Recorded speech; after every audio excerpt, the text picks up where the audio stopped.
बोलो जयकारा बोल मेरे श्री गुरु महाराज की जय। सभी गुरुमुख प्रेमियों से सप्रेम जय सच्चिदानंद। हर वक्त ऐसी बातें सुनो और बोलो जिससे सतगुरु से प्रीत गहरी हो। हम स्वयं भी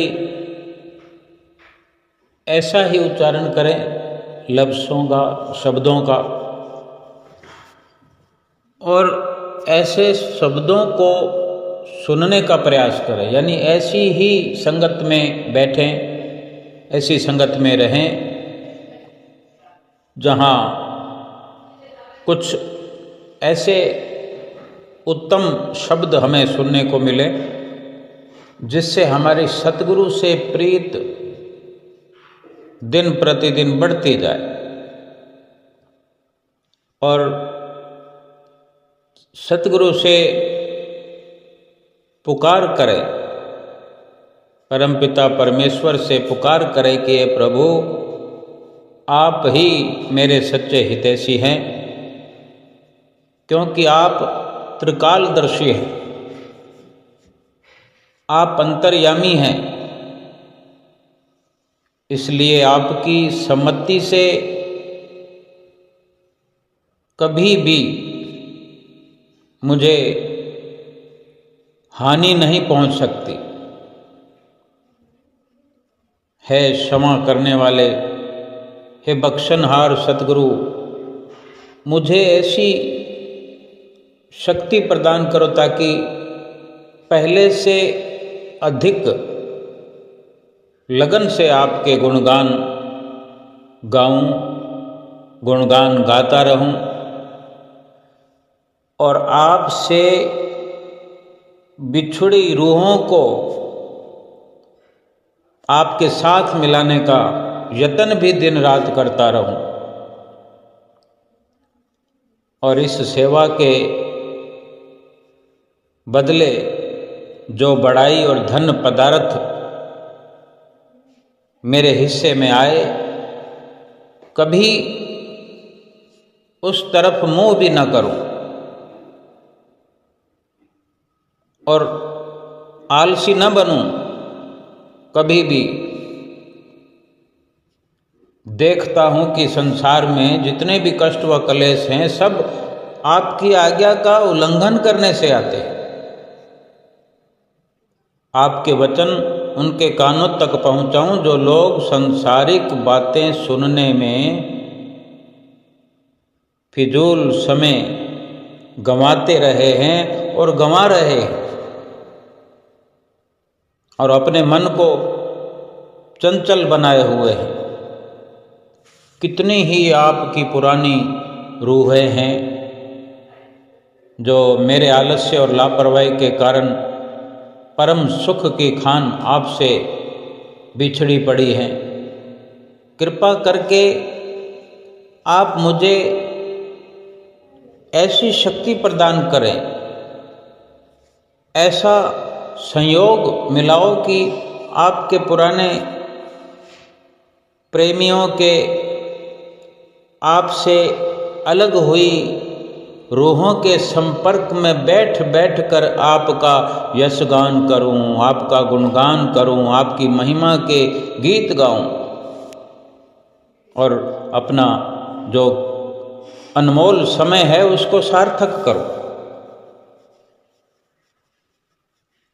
ऐसी पुकार हम करें इसलिए कि अक्सर इंसान का मन जो है, हमारा मन जो है,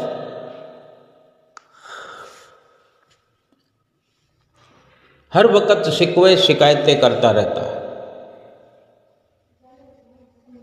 अपने दुखों का बखान करता रहता है। अपने दुख को चाहे छोटे से छोटा हो उसको बड़ा बना करके उसका गुणगान, उसका बखान करता रहता है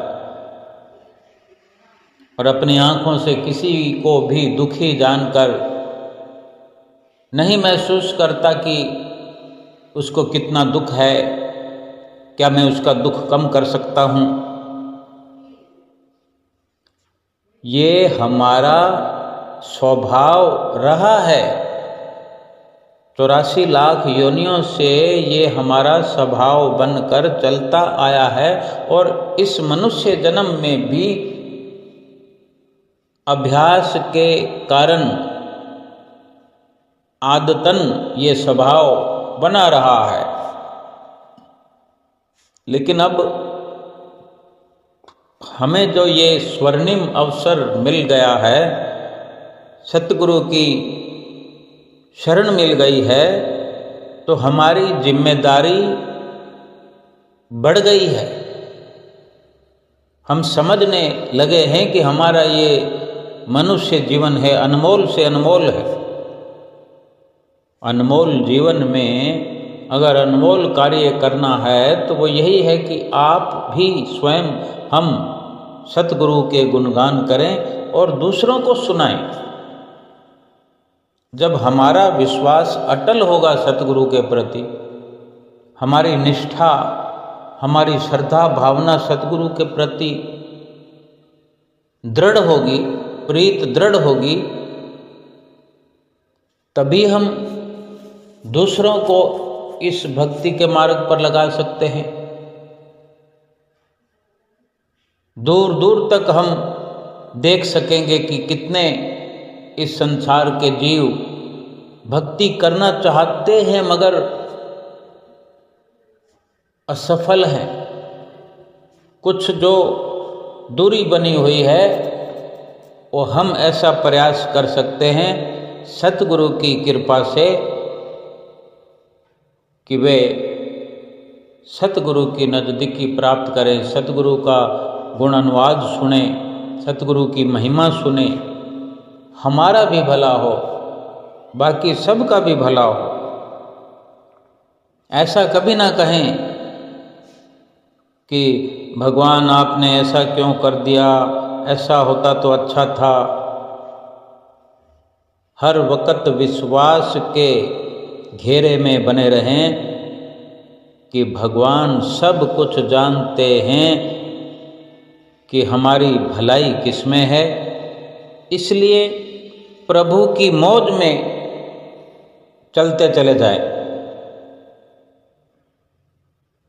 कई लोग दुनिया के चंचलता और अनीति को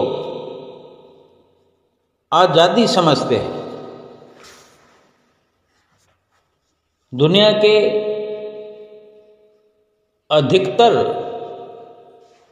जीव प्राणी समझते हैं कि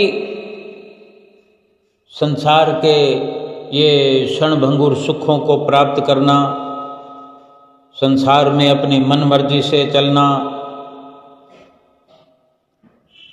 ये आज़ादी से रहना हमारा अधिकार है। वो नहीं जानते कि सच्ची आज़ादी जो है, सच्ची स्वतंत्रता जो है, सतगुरु की आज्ञा में, सतगुरु की रहनुमाई में और सतगुरु की पाबंदी में चले बिना प्राप्त ही नहीं हो सकती।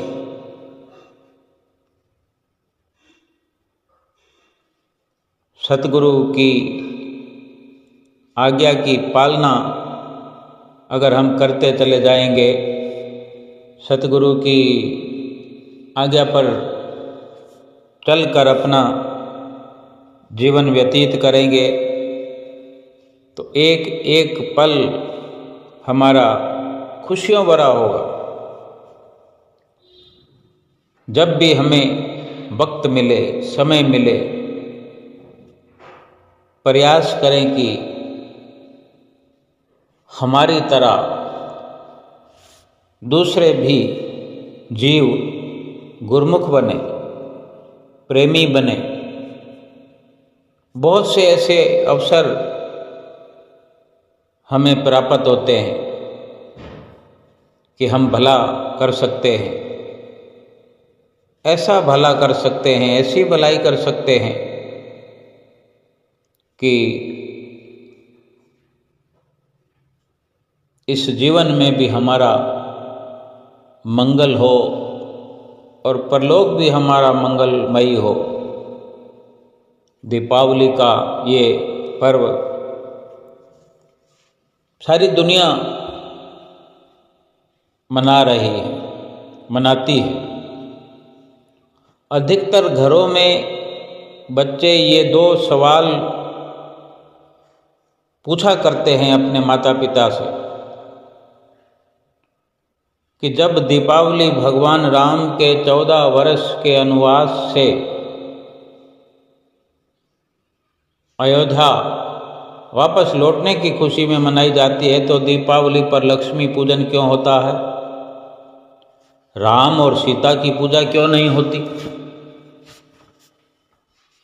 क्योंकि बच्चे देखते हैं कि कहीं ना कहीं ये उन्हें ऐसा अवसर मिलता है सुनने का, पढ़ने का कि भगवान श्री राम ने रावण पर विजय प्राप्त की, फिर अयोध्या पधारे राम, लक्ष्मण और माता सीता। तब अयोध्या में दीप जलाए गए, खुशियां मनाई गई, मिठाइयाँ बांटी गई। दिन तो वही है, लेकिन पूजा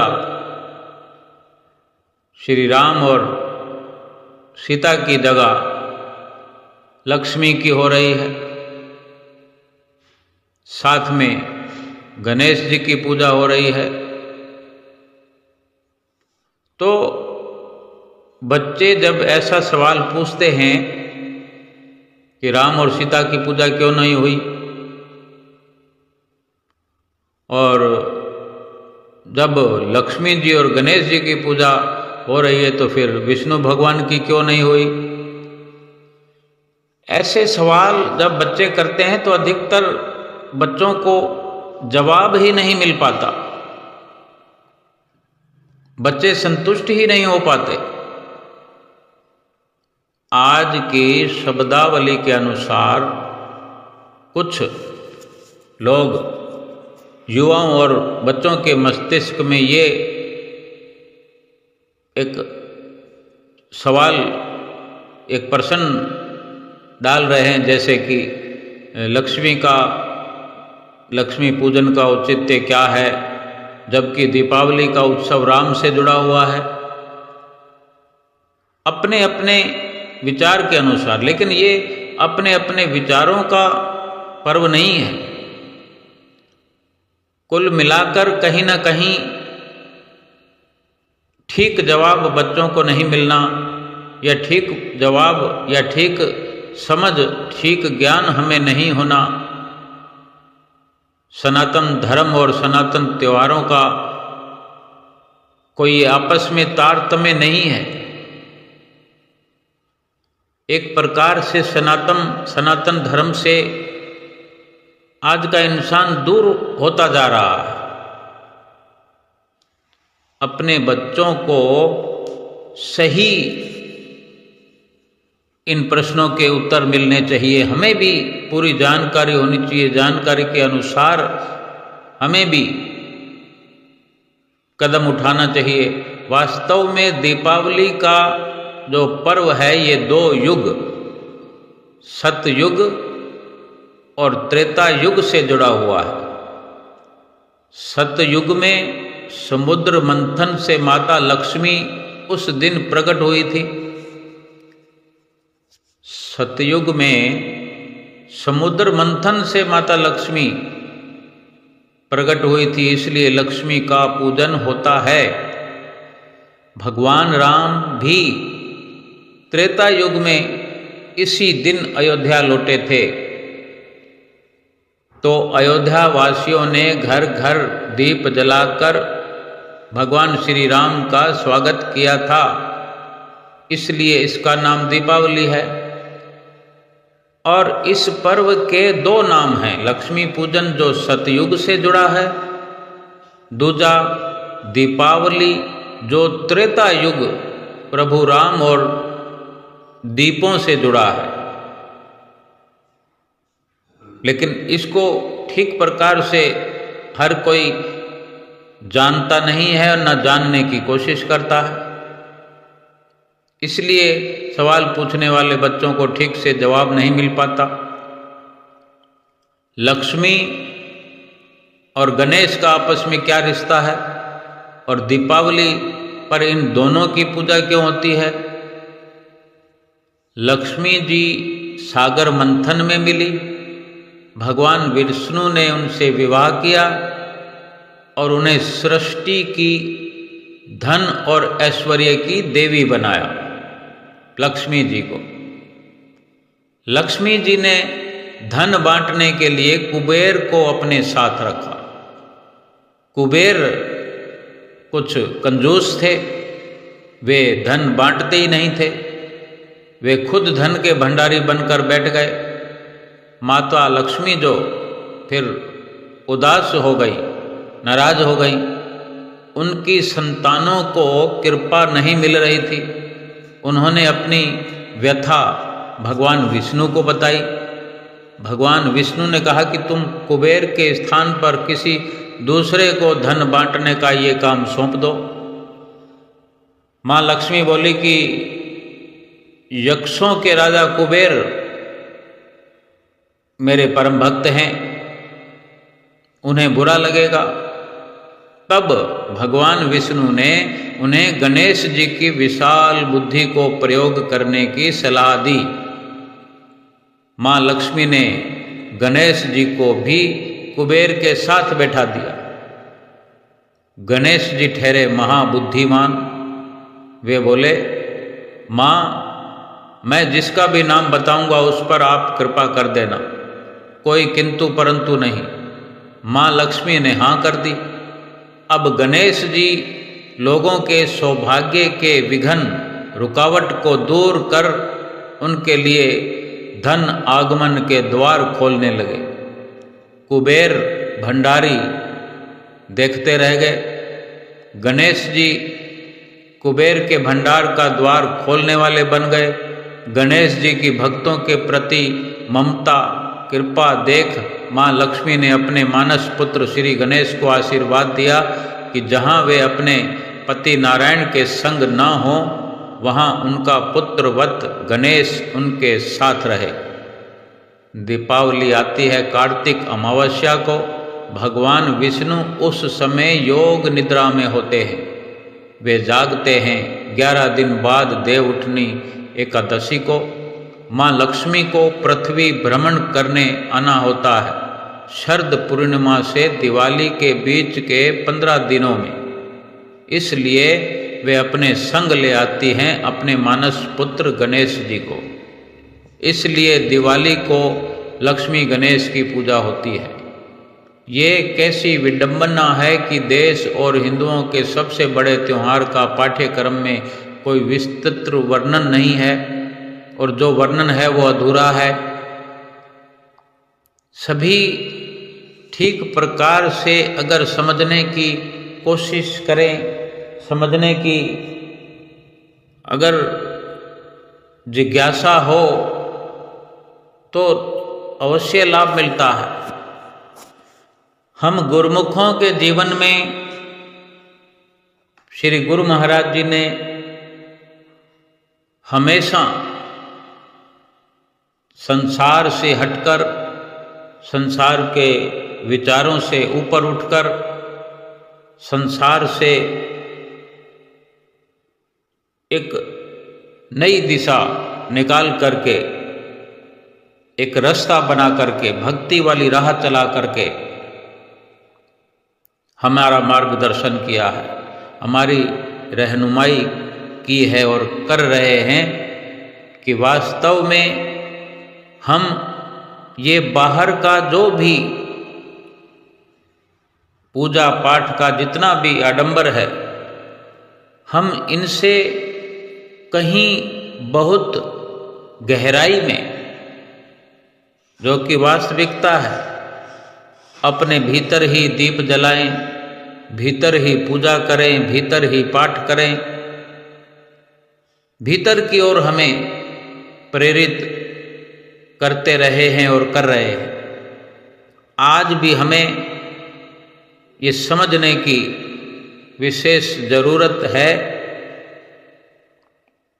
कि भले ही संसार दुनिया अपने अपने विचारों से किसी पर्व को मनाए, लेकिन सच्चे गुरुमुख की एक विशेषता वो यही हो कि वो अपने सतगुरु के सानिध्य में, सतगुरु की रहनुमाई में हर दिन हर पल पर्व जैसा समझ करके व्यतीत करे। सतगुरु के दर्शनों का हर वक्त पूरा पूरा हम लाभ उठाएं। सत्संग में समय मिलते ही हम पहुंचने की कोशिश करें, बैठने की कोशिश करें। किसी प्रकार की मान बढ़ाई, इच्छा, कामना करने के लिए सत्संग में न बैठें। सतगुरु के दर्शन किसी खास मकसद के लिए, संसारिक जरूरतों की पूर्ति के लिए करने न जाएं। यदि हम अपने सतगुरु के दर्शनों के लिए सत्संग में बैठा करेंगे तो हमें सत्संग में आने का लाभ अवश्य मिलेगा। नहीं तो फिर संसारिक कामनाओं के साथ अगर हम सत्संग में या सतगुरु के दर्शनों में पहुंचेंगे तो फिर बेकार होगा हमारा पहुंचना। सतगुरु की कृपा से ही आत्म साक्षात्कार, परमात्मा का दीदार हो सकता है। सतगुरु की कृपा की, सतगुरु की प्रसन्नता की हमें जरूरत है। हम समझें कि अगर हम अपने आप को बुद्धिमान समझते हैं और अपनी मर्जी से दान, पुण्य, तप और गहरे गहरे अभ्यास या कष्टदायक तप करके हम आत्मा का साक्षात कर सकते हैं, परमात्मा को पा सकते हैं, ये नहीं हो सकता।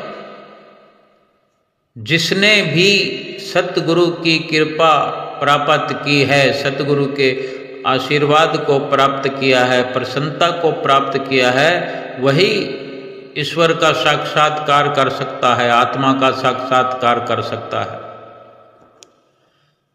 सतगुरु का छोटे से छोटा बिंदु भी इस संसार के कष्टों से मनुष्य को मुक्त करने में पर्याप्त है।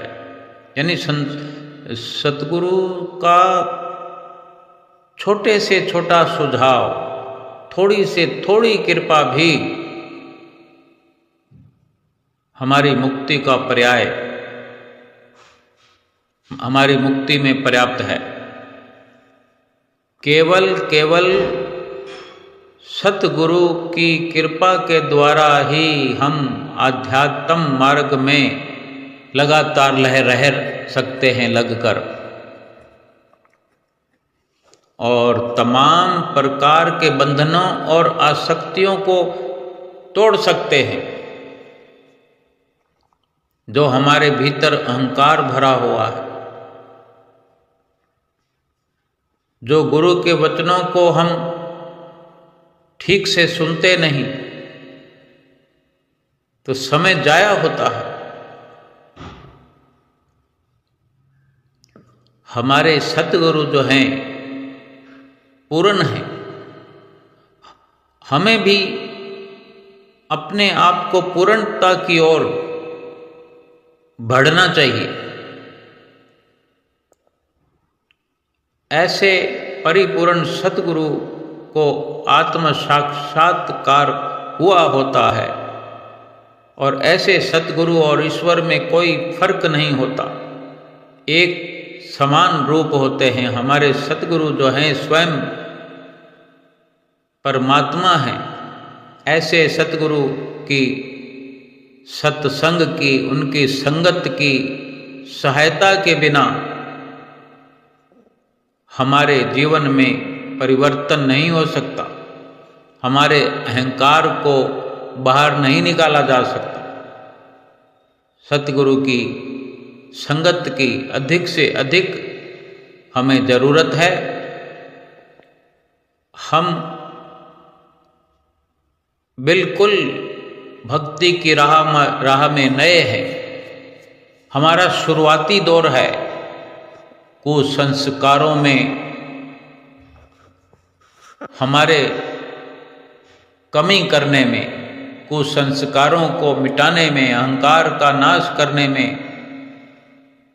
सतगुरु की सहायता के बिना परिवर्तन होना बिल्कुल भी असंभव है।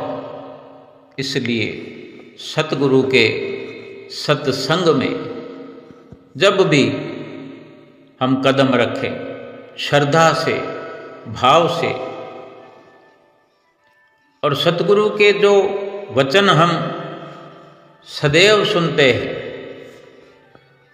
श्रद्धा से, भाव से उनका पूर्णता से पालन करें। किसी भी प्रकार से किसी भी पर्व को पूजा करते हुए निष्काम भाव से पूजा करें, निष्काम भाव से दर्शन करें और हमेशा अपने सतगुरु से प्रार्थना करें कि जो भी मेरे निष्काम कर्मों का फल मुझे मिलता हो, मेरा ख्याल भी कभी उस तरफ ना जाए कि मैंने भक्ति की है, मैंने सत्संग किया है, मैंने आरती पूजा की है या मैंने सेवा की है या मैंने सुमरण किया है। ये बार बार विनम्र भाव से अपने सद्गुरु के प्रति श्रद्धा रखते हुए भीतर ही भीतर प्रार्थना करते रहें, पुकार करते रहें। जब हमारे सतगुरु पूर्ण हैं, जब स्वयं सतगुरु रूप में परमात्मा है और हम उनकी चरण शरण में अपनी सुरती को जोड़ चुके हैं, तो भला कुछ मांग करने की जरूरत क्या है? क्या वे हमें किसी भी सुख से वंचित कर सकते हैं? जिनकी चरण शरण अपनाने से भगवान की प्राप्ति होती है, परमात्मा की प्राप्ति होती है, 84 लाख योनियों के दुख मिटते हैं, काम क्रोध लोभ मोह अहंकार का समूल नाश हो जाता है, फिर सुख समृद्धि स्वयं अपने आप ही मिल जाती है। सुखों के भंडार में जहाँ हमें प्रवेश मिलता है, सुखों के भंडार का जब रास्ता खुल जाता है, मोक्ष के द्वार में हम पहुंच जाते हैं, फिर संसार की वस्तुओं की मांग क्यों करें? संसार दीपावली पर पूजा का मकसद यही समझता है कि मेरे घर में सोना चांदी धन धान्य भरपूर हो जाएगा। इसी प्रकार के मकसद को लेकर के हमें पूजा नहीं करनी। निष्काम भाव से विनम्र होकर, सरल और साधारण होकर के अपने सतगुरु के चरणों में हर वक्त यही पुकार करे कि मेरा चित्त आपके चरणों में जुड़ा रहे। जो भक्ति भगवान श्री राम से भीलनी ने प्राप्त की, जो भक्ति विदुर ने भगवान श्री कृष्ण से प्राप्त की,